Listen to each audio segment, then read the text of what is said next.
Y'all, it's Roller Chris back with you. Another teardown review.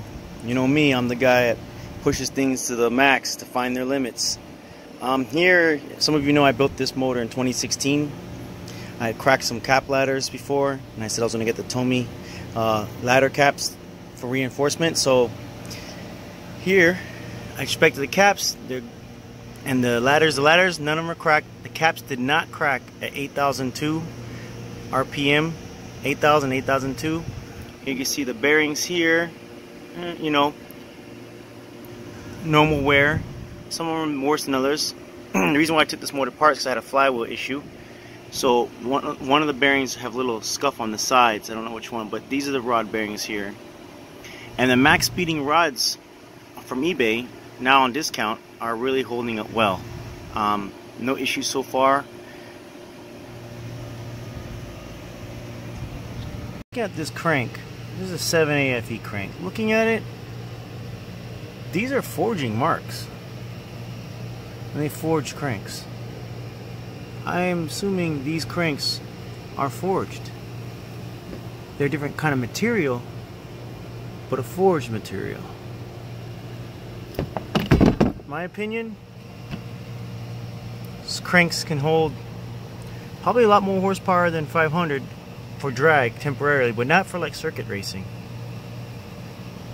Barry Manning did say they bend if you're circuit racing over 500 horsepower on the track too long. But yeah, 7A crank is forged. Just want to add this in the video real fast too, on top of the teardown review. Now let's look at the block. Here's the max speeding rods. Here's the bearings. I am thinking about going a hair, microscopic hair, smaller bearing for more clearance. I mean, they don't look that bad. It's just, you know, the coating's a little off the coating, but other than that, built in 2016, several dynos, a lot of beating on the street. She's holding up pretty well. So that's my little review and teardown for you guys. Also, another note, wrist pins. I do have the strongest grade wrist pins. I don't have the ones that come with the regular CP pistons. I have the upgraded ones. They're like about $100. You always want to have a stronger wrist pin if you're going to rev that high and have a lot of boost like I did. I did run 27, 28 pounds for something wheel. I did turn it down a bit, but there was some occasional times where I did crank it up to 33 pounds of boost and whatnot, and I think that's when I had that flywheel issue. And if you guys want to know what the flywheel issue was, it actually came loose. I always torque my flywheels with ARP Moly Lube, and the reason why is because I had a bad experience with Loctite, and I think I have to overcome that fear with the Loctite and go back to it, because this is the second time the flywheel has come loose, and I have torqued them tighter and even used the impact wrench to keep them on. I've seen this happen on Evos as well, but I'm gonna have to go to Loctite. But other than that, guys, hope this helped with you your builds, give you guys some confidence, and keep, you know, on your builds, never give up.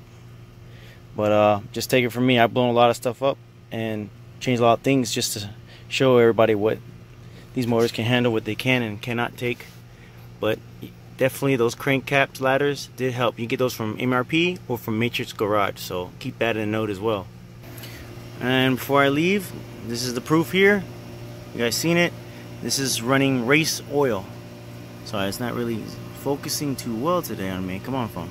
But anyhow, yeah, this is a race oil I've been using all the time. So crank's not really that bad. I think it's just normal. I could micro polish it to get it clean, but I don't really think I need to.